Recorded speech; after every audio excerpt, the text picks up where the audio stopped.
I am happy to join with you today in what will go down in the history as the greatest demonstration for freedom in the history of our nation. 50 years ago, a great American in whose symbolic shadow we stand today signed the Emancipation Proclamation.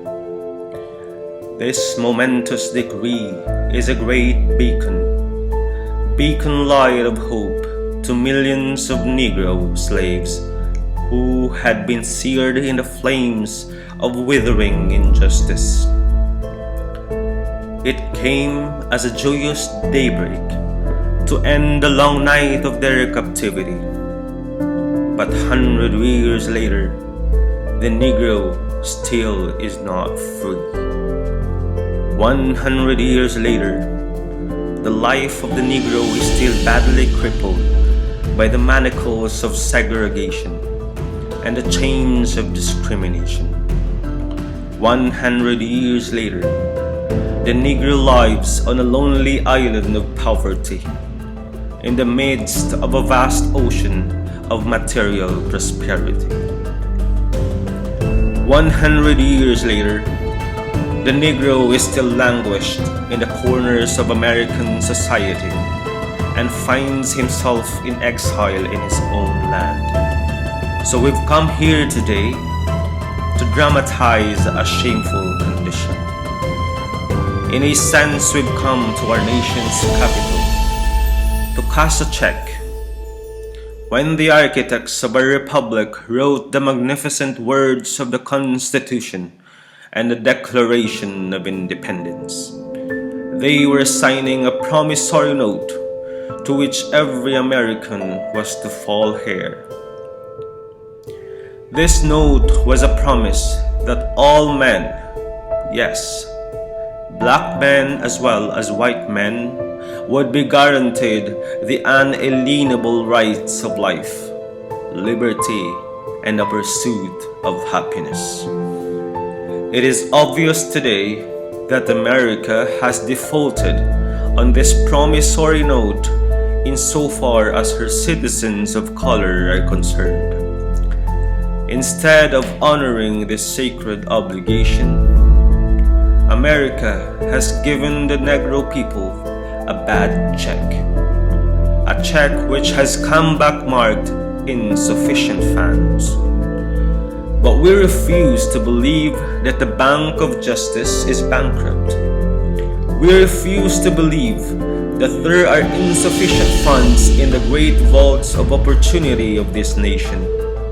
So we've come to cash this check, a check that will give us upon demand the riches of freedom and the security of justice. We have also come to this hallowed spot to remind America of the fierce urgency of now. This is no time to engage in the luxury of cooling off or to take the tranquilizing drug of gradualism. Now is the time to make the real promises of democracy. Now is the time to rise from the dark and desolate valley of segregation to the sunlit path of racial justice. Now is the time to lift our nation from the quicksands of racial injustice to the solid rock of brotherhood. Now is the time to make justice a reality for all of God's children. It would be fatal for the nation to overlook the urgency at the moment. This sweltering summer of the Negro's legitimate discontent will not pass until there is an invigorating autumn of freedom and equality. 1963 is not an end, but a beginning. Those who hope that the Negro needed to blow off steam will now be content, will have a rude awakening if the nation returns to business as usual.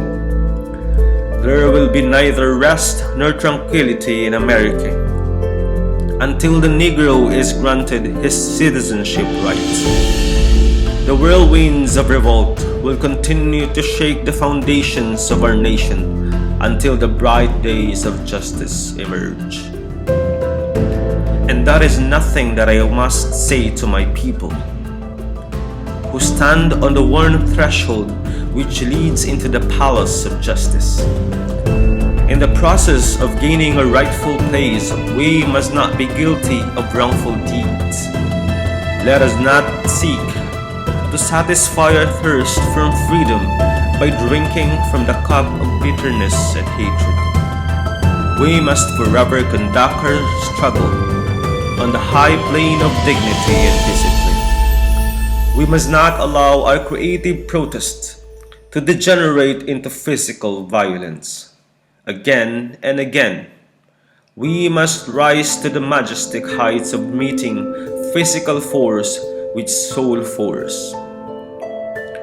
The marvelous new militancy which has engulfed the Negro community must not lead us to distrust all white people. For many of our white brothers, as evidenced by their presence here today, have come to realize that their destiny is tied up with our destiny. They have come to realize that their freedom is inextricably bound to our freedom.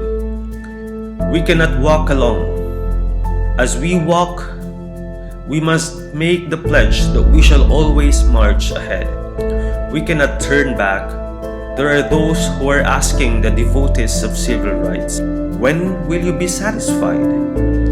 We can never be satisfied as long as the Negro is the victim of the unspeakable horrors of police brutality. We can never be satisfied as long as our bodies, heavy with fatigue of travel, cannot gain lodging in the motels of the highways and the hotels of the cities. We cannot be satisfied as long as the Negro's basic mobility is from a smaller ghetto to a larger one. We can never be satisfied as long as our children are stripped of their adulthood and robbed of their dignity by signs stating "for white." We cannot be satisfied as long as the Negro in Mississippi cannot vote and the Negro in New York believes he has nothing for which to vote. No, we are not satisfied, and we will not be satisfied until justice rolls down like waters and righteousness like a mighty stream. I am not unmindful that some of you have come here out of great trials and tribulations. Some of you have come fresh from narrow jail cells. Some of you have come from areas where you quest for freedom left you battered by the storms of persecution and staggered by the winds of police brutality. You have been the veterans of creative suffering. Continue to work with the faith that unearned suffering is redemptive. Go back to Mississippi. Go back to Alabama. Go back to South Carolina. Go back to Georgia. Go back to Louisiana. Go back to the slums and ghettos of our own northern cities. Knowing that somehow this situation can and will be changed. Let us not wallow in the valley of despair. I say to you today, my friends, even though we face the difficulties of today and tomorrow, I still have a dream. It is a dream deeply rooted in the American dream. I have a dream that one day this nation will rise up, live out the true meaning of its creed. We hold this truth to be self-evident that all men are created equal. I have a dream that one day on the red hills of Georgia, sons of former slaves and the sons of former slave owners will be able to sit down together at the table of brotherhood.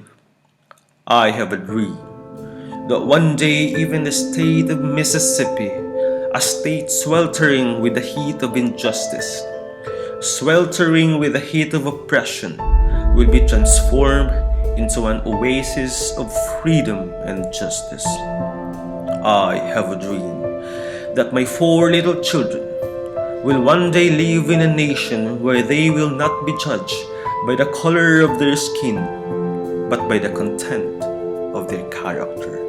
I have a dream.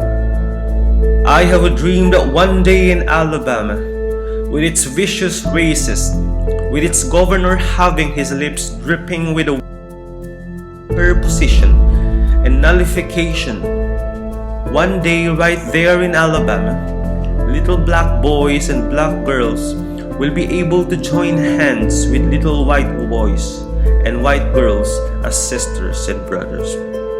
I have a dream. Today, I have a dream that one day every valley shall be exalted, every hill and mountain shall be made low, the rough places will be made plain, and the crooked places will be made straight, and the glory of the Lord shall be revealed, and all flesh shall see it together. This is our hope. This is the faith that I go back to the south with. With this faith, we will be able to hew out of the mountain of despair a stone of hope. With this faith, we will be able to transform the juggling discords of our nation into a beautiful symphony of brotherhood. With this faith, we will be able to work together, to pray together, to struggle together, to go to jail together, to stand up for freedom together, knowing that we will be free one day. This will be the day when all of God's children will be able to sing with a new meaning. My country, this of thee, sweet land of liberty, of thee I sing, land where my fathers died, land of the pilgrim's pride. From every mountainside let freedom ring. And if America is to be a great nation, this must become a truth. So let freedom ring from the prodigious hilltops of New Hampshire. Let freedom ring from the mighty mountains of New York. Let freedom ring from the heightening Alleghenies of Pennsylvania. Let freedom ring from the snow-capped Rockies of Colorado. Let freedom ring from the curvaceous slopes of California. But not only that, let freedom ring from the Stone Mountain of Georgia. Let freedom ring from the Lookout Mountain of Tennessee. Let freedom ring from every hill and molehill of Mississippi. From every mountainside, let freedom ring. When we allow freedom to ring, when we let it ring from every city and every hamlet, from every state and every city, we will be able to speed up that day when all of God's children, black men and white men, Jews and Gentiles, Protestants and Catholics, will be able to join hands and sing in the words of the old Negro spiritual. Free at last, free at last. Great God Almighty, we are free at last.